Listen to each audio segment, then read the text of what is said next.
Hey everyone, welcome back. You know that feeling, like when you're super stressed and your stomach's doing flips? Oh, yeah. We're diving deep into that today. Turns out that whole gut feeling thing is more literal than we might think. Way more. Right. And get this source, Combating Stress with Gut Health, is Mhm. calling it the gut-brain axis. Oh. Sounds intense. So fill us in. What's the deal with that? Okay, so picture this.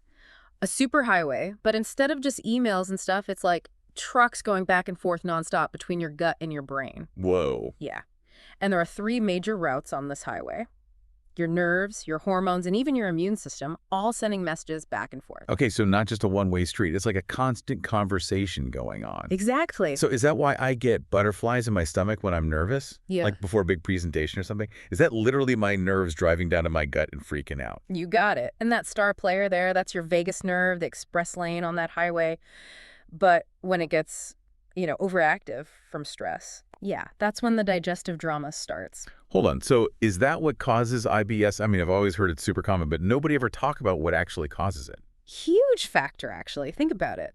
Those stress signals messing with the vagus nerve, Yeah. they can totally throw off the rhythm of your gut, like all those contractions that move food through. Ah. And then you get those, those classic IBS symptoms, the Mhm. cramps, the constipation, the diarrhea, the whole shebang. Wow. So it's not just about what I eat. It's literally my brain stressing my stomach out. This is Yeah. mind-blowing. Okay, but there's more, right? I keep hearing about this whole microbiome thing. Oh, yeah. Like, it's not just a solo act down there. Right, it's a whole world. Yeah. Trillions of bacteria living in your gut. Okay, I'll be honest. Trillions of bacteria doesn't sound super appealing. So give me the good news. Mhm. Why should I care about these little guys, especially when I'm stressed out? Because they actually make your mood chemicals. Wait, Seriously, a lot of those same neurotransmitters that your brain uses, they actually start down in your gut. no way. Yeah. So like my gut bacteria are manufacturing serotonin. You got it. About 90% of your serotonin, the stuff that helps you feel happy and calm, that's made in your gut, not your brain. Get out of town. It's wild, right? That's insane. And it's not just serotonin. We're talking dopamine, GABA, Way. like a whole party down there. I am shook. This changes everything. Mhm. Okay, so those days when my mood is all over the place, maybe it's not just in my head. Maybe my gut's trying to chime in. Totally a two-way street. And that's where things get even more interesting when we talk about dysbiosis. Dysbiosis. Yeah. Okay, so that's when the good and bad bacteria in my gut are out of balance, right? Exactly. Like the bad guys are having a field day. Pretty much. And it's not just your digestion that takes a hit. There was this study, I think it was Johns Hopkins, they found a direct link between dysbiosis and anxiety. Whoa, really? Yeah. And even depression. It's like if your gut's having a meltdown, your brain definitely feels the aftershocks. Okay, that's not good. Yeah. And what about this leaky gut thing? I keep seeing that pop up. Is that connected to all of this? Oh, absolutely. Yeah. So we talked about how stress signals can kind of mess with your gut, right? Right. Well, if that stress is chronic, it can actually start to damage the lining of your gut. Really? Yeah, and that's where leaky gut comes in. Imagine, like, the lining of your gut is like a gatekeeper, right? Carefully controlling what gets in and out. Okay. Leaky gut is what happens when that gatekeeper malfunctions. Things that should stay put start leaking out into your bloodstream. Okay, that visual is a little vivid. But what exactly is leaking out? And how does it get all the way to my brain? Is there like a bacteria Uber?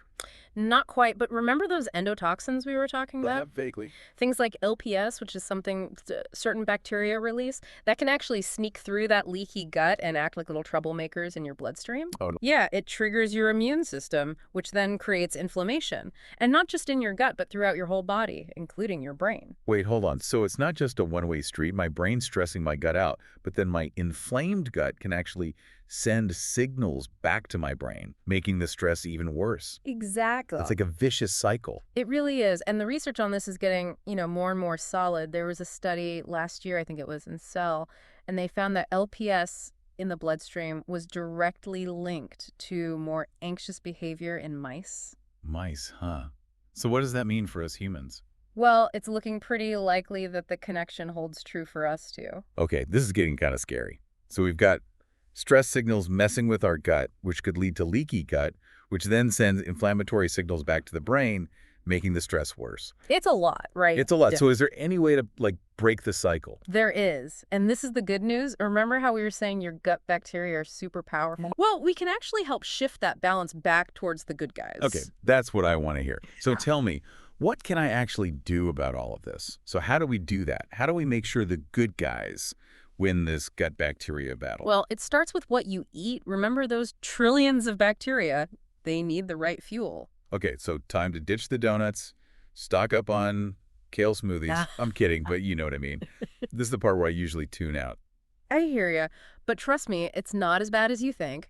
Fermented foods are key here. Fermented food. So we talking like yogurt. Yogurt's great, but think beyond yogurt. Kefir, kimchi, sauerkraut, they're unpacked with different kinds of good bacteria, you know?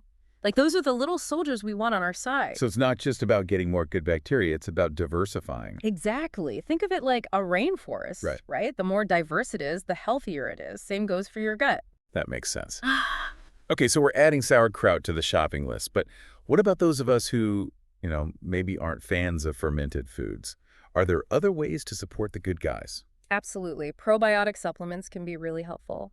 And then there are prebiotics. Prebiotics, what are those? So prebiotics are basically like fertilizer for the good bacteria that are already in your gut. Fertilizer. Okay, that sounds interesting. Not literal fertilizer. Think of it this way. Prebiotics are a type of fiber that we can't digest, but our gut bacteria, they love it. It's like a feast for them. Okay, that makes way more sense. Yeah. So what kind of foods have these prebiotic feasts? Oh, tons of them. Garlic, onions, asparagus, bananas. They all have those prebiotic fibers that nourish the good bacteria. Okay, I can get on board with that. Yeah. But we've talked a lot about food. What about stress management itself? It feels like that has to be a piece of the puzzle, right? Huge piece. That mind-body connection everyone's always talking about. Yeah. It's real. Mindfulness, meditation, even just going for a walk in nature. These things actually impact your gut bacteria. Wait, really? Just going for a walk changes what's happening in my gut? It can. Exercise in general, even light activity, it helps increase the diversity of your microbiome. And remember, diversity is key for a happy gut. And a happy gut means a happier, less stressed me. This is all making sense now. So we can actually retrain our gut, and basically our brains too, to be less reactive to stress by what we eat, how we move, even how we think. That's the gist of it. That's amazing. Any final thoughts you want to leave our listeners with today? Just that your gut is way more than just digestion. It's like this powerful control center for your well-being. And the more we learn about it, the more potential we unlock. Imagine like a future where we can manage stress, boost our mood, even treat chronic diseases just by understanding and supporting this incredible ecosystem we have within us. Personalized gut treatments, that would be incredible. What a thought to leave us on. Well, thank you so much for diving deep with us on this. This has been eye-opening. It's been my pleasure. Thanks for having me. And to all our listeners out there, remember, a happy gut really does mean a happier life. Keep exploring, keep learning, and take care of that amazing microbiome of yours.